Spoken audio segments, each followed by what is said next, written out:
When an avoidant says, let's be friends, it's not what you think. You're doing this wrong, and it's not what you think. When an avoidant says, let's be friends, you probably hear hope. Like maybe it's not really over. Maybe they just need time. Maybe friendship will keep you close enough for them to realize what they lost. But that's not what's happening at all. That offer isn't about staying connected. It's about staying safe. Research from the University of Michigan shows that avoidant individuals experience real physical stress responses when relationships get emotionally intense. Their nervous system mistakes closeness for danger.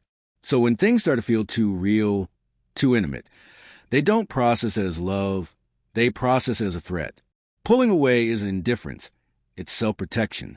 By the end of this, you'll understand exactly why that let's be friends line isn't what you think, what emotional need it secretly fills to the avoidant, and how to see through the offer so you stop mistaking proximity for love. What's really behind the offer?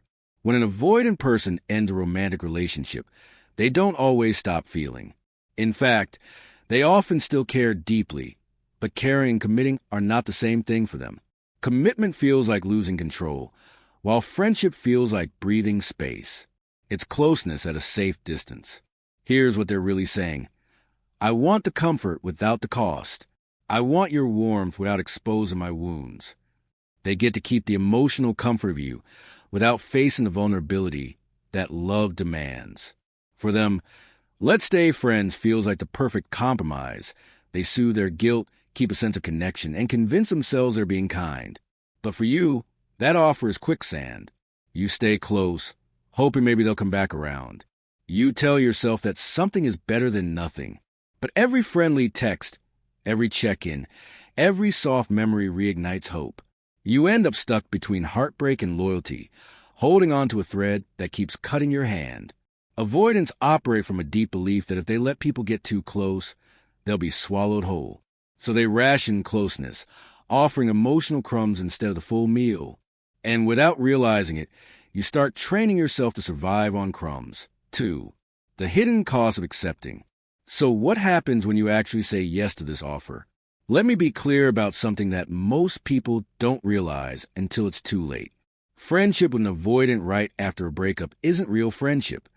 It's emotional limbo. It keeps you bonded to someone who wants access to your warmth, but not your heart. And the longer you stay, the more you shrink yourself to fit the reduced space they're offering. You silence your needs. You lower your expectations. You start believing that half-love is the best you can get. But what you're feeling isn't loyalty. It's attachment trying to rewrite a story that was never fully told. This friendship often isn't about you at all. It's about them maintaining control. By staying in your life, they avoid guilt. They get to say, look, I care about you. I didn't abandon you. I'm still here. It helps them manage their image while keeping emotional access to you without risking vulnerability. And here's what psychology tells us.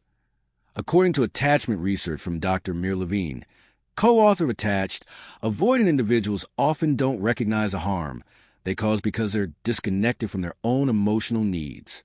They genuinely believe offering friendship is generous, even kind. But for you, it's being handed crumbs when you were promised a meal. Meanwhile, you become the emotional placeholder. You're not the partner. You're not fully a friend. You're just there, available, supportive, waiting on the sidelines. You pause your own journey for someone who has already chosen the exit. And maybe you don't even realize how much you're hurting until they move on for real, giving someone else what they couldn't give you. What real friendship actually requires. Real friendship is mutual. It's balanced. It's built on respect and reciprocity. But a friendship that comes right after romantic rejection rarely has those qualities. One person is grieving what could have been while the other is relieved they escaped what felt like too much. That's not a foundation for friendship. That's a setup for more pain. Ask yourself these questions honestly. Can you hear about their dating life without feeling jealous? Can you show up emotionally without hoping it will make them see your value? Can you set boundaries without fear of losing them completely? If the answer to any of these is no, then you're not ready for friendship, and forcing it will only hurt you more.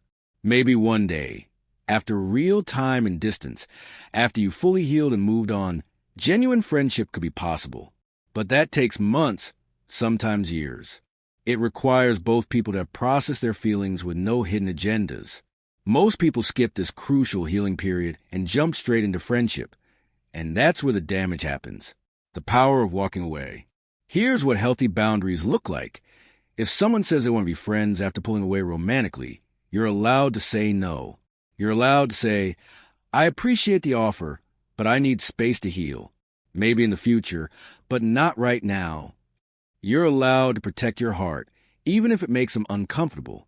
You're allowed to choose yourself. And if they truly care about you, they'll understand. If they get defensive or try to guilt you into staying in contact, that tells you everything you need to know.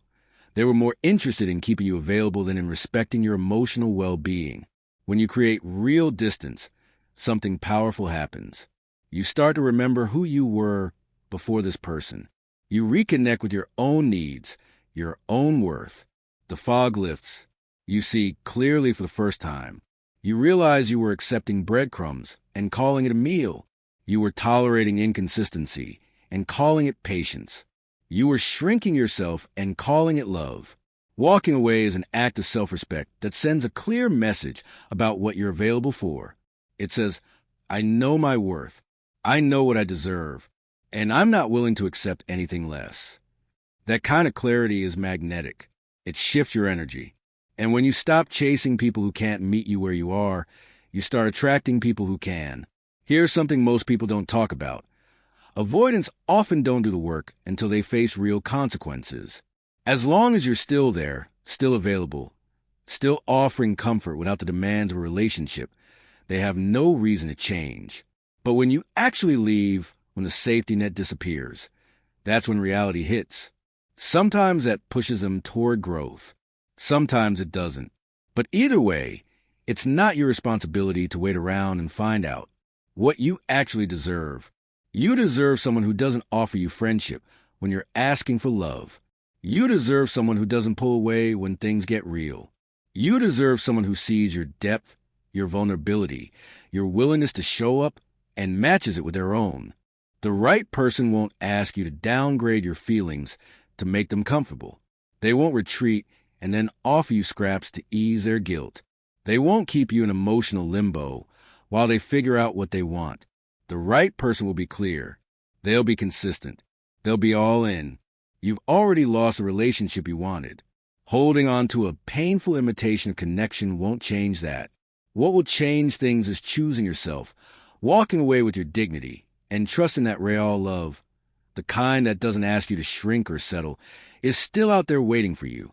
When an avoidant says, let's be friends, it's not what you think. It's not hope. It's not a bridge to something more. It's your cue to walk away and make room for a love that feeds you fully. Because when you stop accepting crumbs, you make room for someone who offers the whole meal.